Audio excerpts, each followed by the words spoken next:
to you by Blurredography.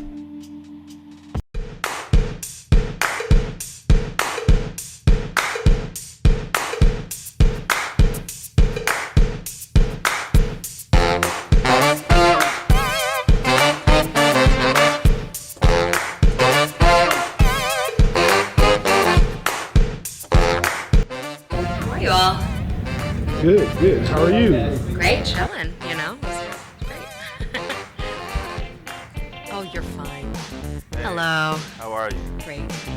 I'm Nick from Aspire TV, and my question is, voice acting is so interesting because the voice rarely looks like the character, and to me as a voice actor, your role is the most crucial part needed to make a character come to life. So my question is, do you find your voice work more challenging knowing that it's such a big part of the overall character, or is it a little easier not always having to worry about a camera rolling in front of you?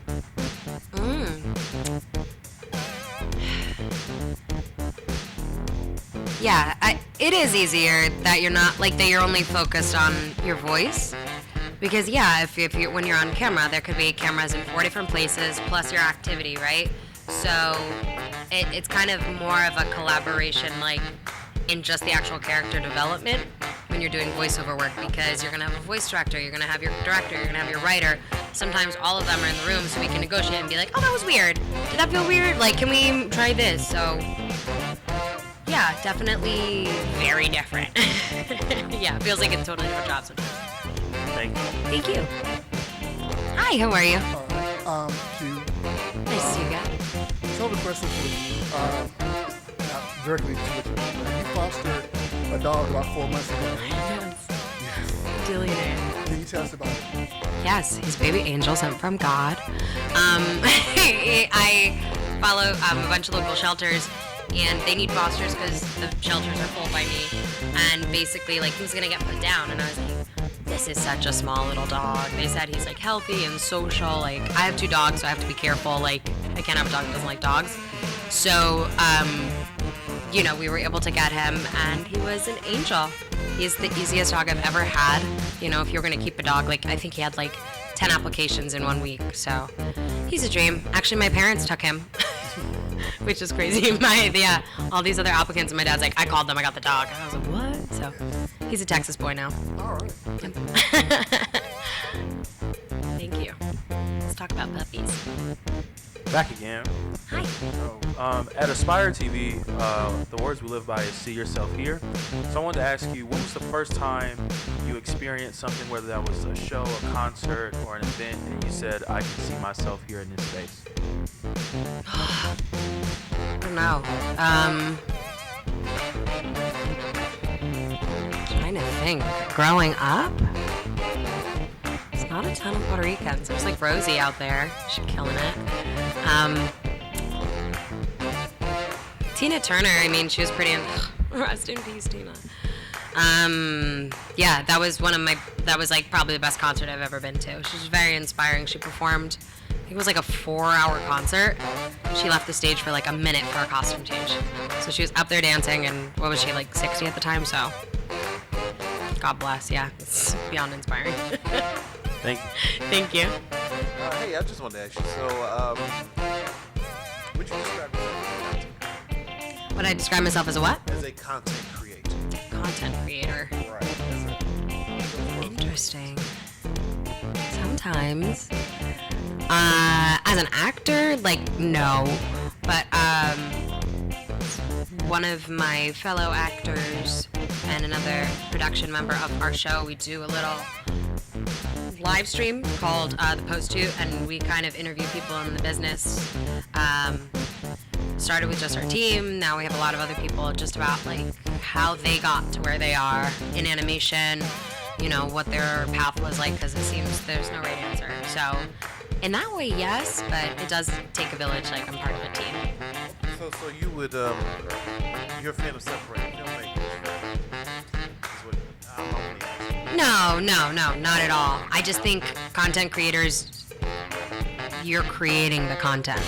When I'm acting, I'm reading someone else's lines. I am not creating it. I'm not directing it. I'm usually not even the sound engineer. So when I do voiceover especially, like, it's very compartmentalized. when I'm doing my live stream, yeah, then I am, handling the mics, I'm handling the speakers, I'm handling the sound, I'm setting up the set, I'm handling the guests, I'm, arranging the content, I'm booking people. So I feel like content creators have to flex a lot more than I do. Yeah.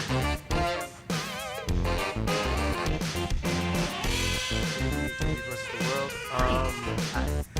What would you say is your favorite two-part question? Your favorite and least favorite aspect?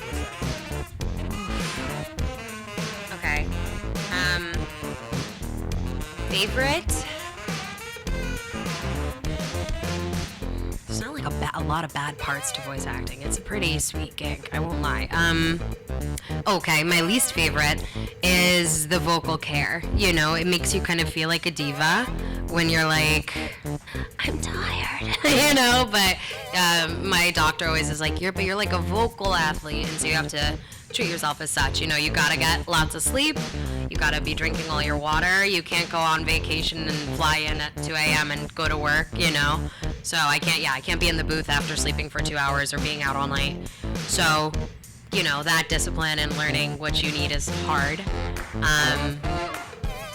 It's really fun working usually with all of our directors and our voice directors, because it's just very collaborative when you're working on a character, especially in Scratch when the character's the script's still undergoing so much change. It's definitely one of my favorite parts, just exploring together. Thank Thank you. you.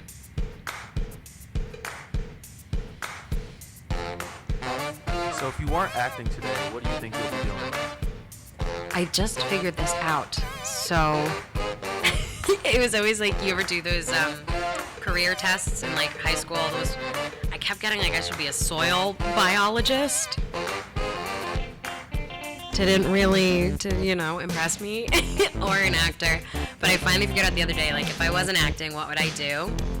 Because I used to think maybe interior design, maybe cooking, but I think I would be a zoologist. I'd go back to school, I'd want to work in a zoo, take care of some critters. That would be very fulfilling. Thank you. Thank you. Hi, my name is Mark. I'm with Pornography. My question to you is, when creating the voice of the characters that you are voicing, is it more you mentioned a collaborative effort with the directors and things like that? Do you have any artistic creation in the personality of these characters, or do you just let them tell you how they just want to do that? Yeah. That very much varies. Even every director is different, so I won't even say it varies from TV or whatever, but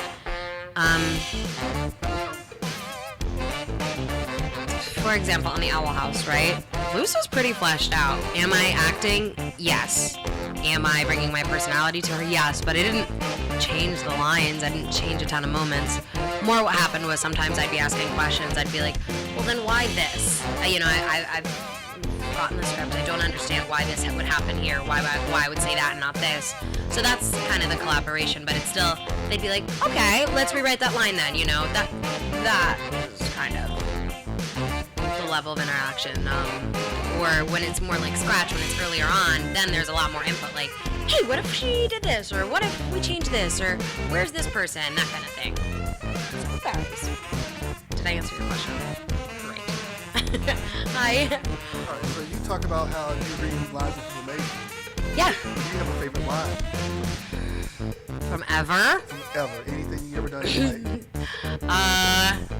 So many. I feel one that's on my daily affirmations is I'm a ding dang witch. Sometimes you gotta remember who you are, when you get in your own head. Wait a second, I'm a ding dang witch. I like my line in Encanto. I only have one, but it's in the movie, so I like that one a lot too. Well, since everyone here has a talent, my Mariano wanted to begin with a song. Luisa! It's very random. Thank you. How much goes into it when you're reading something and you're like, okay, maybe we can flex it a little bit, or you're like, nah, I just can't do it. How much of that when you're voice acting? Really varies. So you'll improvise usually like little sounds or fumfers or laughs and stuff like that you can change. But some, content is pretty intensely and pretty like tightly scripted, so you don't change much there. But again, things like scratch, there's a lot of improv because I've usually not seen the script before. So it's kind of all cold reading, maybe not so much as improv, but just like, oh, we're where? Doing what? Okay, so in that sense, yes.